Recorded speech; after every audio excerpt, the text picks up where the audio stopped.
Welcome to 7th Day channel. இப்போ நம்ம என்ன பார்க்க போறோம்னா தீபாவளிக்கு ரிலீஸ் ஆகி 25 டேஸ் ஆச்சு. இன்னமும் சக்சஸ்ஃபுல்லா ஒரு படம் போயிட்டு இருக்கு, சூப்பரா போயிட்டு இருக்கு. அதை பத்தி இப்ப நம்ம பேச போறோம். வாங்க.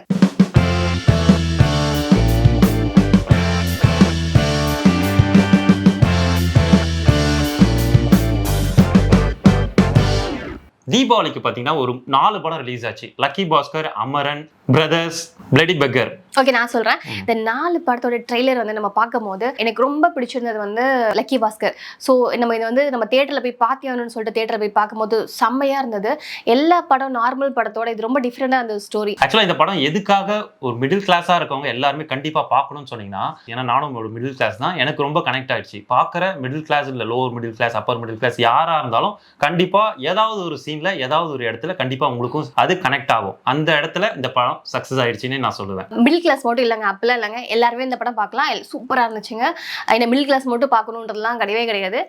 ஏன் நீங்க மிடில் கிளாஸ் மட்டும் சொல்றீங்க? இல்ல, நான் அப்படி சொல்ல வரல, எல்லாருமே கண்டிப்பா பார்க்கலாம். வாழ்க்கையில யாரெல்லாம் ரொம்ப சோகமா இருக்கீங்க, உங்களால எதுவுமே பண்ண முடியல, ரொம்ப வந்து டிமோட்டிவேட்டா இருக்கீங்க அப்படின்றவங்களுக்கு இந்த படம் வந்து உங்களோட ஐ ஓபனரா இருக்கும். ஆக்சுவலி இது ஒரு மோட்டிவேஷனல் படம் கிடையாது, பட் எந்த கிளாஸ் ஆகுனா இருங்க, அந்த படம் முடிஞ்சு நீங்க வெளியில போகும்போது கண்டிப்பா லைஃப்ல ஏதாவது ஒண்ணு பண்ணியே ஆகணும், நார்மல் லைஃப் வாழக்கூடாதுன்ற மாதிரியான உங்களை மைண்டை எல்லார் மைண்டையும் சேஞ்ச் பண்ணும். இந்த படத்துல ஹீரோ பாத்தீங்கன்னா துர்கத் சல்மான், ஹீரோயின் வந்து மீனாட்சி சாந்திரி. வாதி படத்துல தனுஷ் நடிச்சிருப்பாரு, நீங்க பாத்திருப்பீங்கன்னு நினைக்கிறேன். அந்த டைரக்டர் தாங்க இந்த படத்தையும் டைரக்ஷன் பண்ணிருக்காரு. டைரக்டர் பேர் வந்து வெங்கி அட்லோரி. 1992 வெப் சீரிஸ் பார்த்த எல்லாருக்குமே இந்த படம் ரொம்ப பிடிக்குங்க. இந்த படத்தோட மியூசிக் டைரக்டர் யார் தெரியுமாங்க? Wait my favourite music director GV Prakash. Hello, எங்களுக்கும் ஃபேவரட் தான். ஒரு ஆக்சுவலா அமரன் படத்துக்கும் அவர் தான் மியூசிக் பண்ணியிருந்தாரு. அதுல சாங்ஸ் அண்ட் பேக்ரவுண்ட் மியூசிக்லாம் செம்ம ஹிட்னு கேள்விப்பட்டோம். பட் இதுல பிரிச்சு மேய்ஞ்சிட்டாருங்க. பேக்ரவுண்ட்ல வந்து அந்த படத்தோட பேக்ரவுண்ட்ல பாத்தீங்கன்னா அதோட ஒவ்வொரு மியூசிக்கும் அந்த படத்துக்கு மேட்ச் ஆகி அப்படிதாங்க இருந்தது, சொல்லவே முடியாது. அவ்வளோ சூப்பரா போட்டிருந்தாரு. ஆக்சுவலா நம்ம ஜிவி பிரகாஷ்க்கு ஒரு சல்யூட்டே சொல்லலாம். அவர் மூவிஸும் நடிச்சிட்டே இருக்காரு, ஆக்டரா நடிச்சிட்டு இருக்காரு. அண்ட் இப்போ வர பெரிய பட்ஜெட் பெரிய மூவிஸ்க்கு எல்லாம், பெரிய ஹீரோஸ்க்கு எல்லாம் மியூசிக்ஸ், பேக்ரவுண்ட் மியூசிக், சாங்ஸ்லாம் மியூசிக் ஒர்க் பண்ணிட்டு இருக்காரு. அதுவும் இவ்வளோ ஒர்க் ப்ரெஷர்ல இவ்வளோ பிஸி டைம்லயும் ஒரு பெஸ்ட் செம ஹிட் கொடுக்குறாரு. அதுவும் ஒரே டைம்ல தீபாவளிக்கு ரிலீஸ் ஆன 2 படமும் மியூசிக் வேற லெவல்ல இருந்தது. அமரும் சாங் சொல்லவே முடியாது, சூப்பரா மியூசிக் பண்ணியிருந்தாரு. அந்த மில்லியன்ல சாங்லாம் வியூஸ் பிச்சிட்டு போகுதுங்க, அவ்வளோ மில்லியன் வியூஸ் போயிட்டு இருக்கு. ராம்கி சார் ஒரு கேரக்டர் நடிச்சிருக்காரு, வேற லெவல் வெயிட்டான கேரக்டர் நடிச்சிருக்காரு. ஒரு 10 சீன் தான் படத்துல வருவாரு, நடிக்கிறாருன்றதே தெரியாது, அப்படி நடிச்சிருப்பாரு. நம்ம ஹீரோயின் பாத்தீங்கன்னா மீனாட்சி சாந்திரி வந்து நடிச்சாங்கன்னு சொல்ல முடியாதுங்க, ஏன்னா அவங்க அந்த கேரக்டர்லயே உள்ள வாழ்ந்துட்டாங்கன்னு சொல்லலாம். ஏன்னா அவ்வளோ சூப்பரா பெர்ஃபெக்ட்டா நடிச்சிருக்காங்க. இந்த ஸ்டோரி பாத்தீங்கன்னா 1992ல நடந்த ஸ்டோரியா காமிக்கிறாங்க. ஆக்சுவலா இது ரியலா நடந்த ஸ்டோரியை தழுவி எடுத்த மாதிரி சொல்லியிருக்காங்க. அஸ்வத் மேத்தா அந்த ஸ்கேம்லாம் நடந்துட்டு பாத்தீங்களா, அந்த ஸ்கேமோட லிங்க் பண்ற இந்த ஷேர் மார்க்கெட்ல நடக்கிற ப்ராப்ளத்தை லிங்க் பண்ணி இந்த ஸ்டோரியை சொல்லியிருக்காங்க. ஆக்சுவலா இது ஷேர் மார்க்கெட்ல நடந்த ஊழல்ன்றதை தாண்டி அந்த டைம்ல பேங்க்லலாம் எந்த மாதிரியான ஊழல் நடந்திருக்கு அப்படின்றத சூப்பரா சொல்லியிருக்காங்க.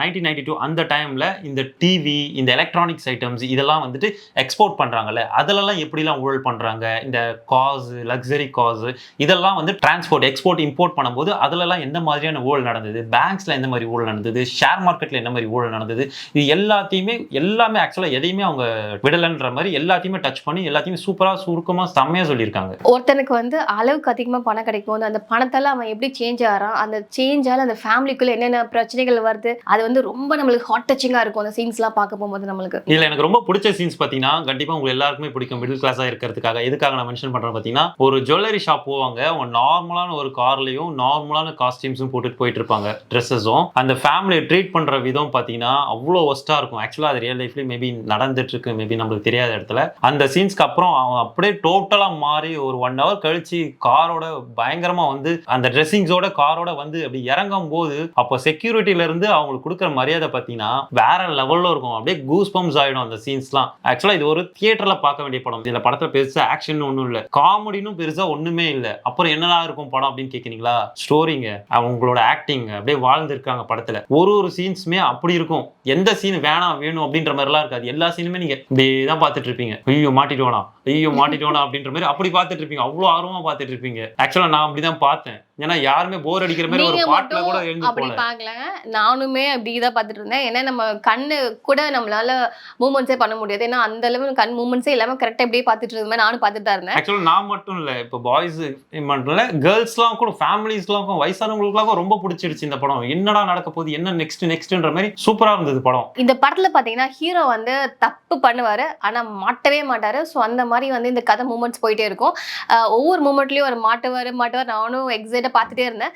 அவர் ஒரு சீல கூட மாட்டவே இல்லை. ஸோ அதுதான் அந்த படத்தோட ஒரு த்ரில்லிங்கே. இதுதான் கிளைமேக்ஸ், அவள் தான் முடிஞ்சிருச்சு, மாட்டிக்கிட்டாரு அப்படின்ற மாதிரி நம்ம ஒரு சிச்சுவேஷன்ல போவோம். பட் நம்ம எதிரே பார்க்காத மாதிரி இன்னொரு கிளைமேக்ஸ் இருக்கும். ஆக்சுவலா அதெல்லாம் வேற லெவல். படம் முடிஞ்சிச்சு, கிளைமேக்ஸ் வந்துச்சு, அவ்வளவுதான் மாட்டிக்கிட்டாப்ல அப்படின்றத எழுந்து போயிடலாம். ஆனா அதுலயும் ஒரு ட்விஸ்ட் வச்சாரு பாத்தீங்களா, அப்பா 2 கிளைமேக்ஸ் கொடுத்த ஒரே படம் எனக்கு தெரிஞ்சு இதுதான் நினைக்கிறேன். தீபாவளி ரிலீஸ் ஆகி பெருசா ப்ரொமோஷன் எதுவுமே இல்லாம சைலண்டா 100 crores பாக்ஸ் ஆஃப் ரீச் ஆகி இன்னமும் ஹவுஸ்ஃபுல்லா ஓடிட்டு இருக்குங்க மூவி. நீங்க எக்ஸ்பெக்டேஷன் வச்சுட்டு போங்க, எக்ஸ்பெக்டேஷன் இல்லாம போங்க, கண்டிப்பா எல்லாருக்குமே இந்த படம் பிடிக்கும். ஏன் நான் இவ்வளவு கான்ஃபிடென்ட்டா சொல்றேன்னா, வீக்கோ 2 வீக்ஸ்லயே 1 மந்த்லயே ஓடிடில கண்டிப்பா வந்துரும். வந்ததுக்கு அப்புறம் பார்த்துட்டு படம் சூப்பரா இருக்குன்னு சொல்லிட்டு நீங்க தியேட்டர்ல பார்த்திருக்கலாமோன்னு கண்டிப்பா ஃபீல் பண்ணுவீங்க.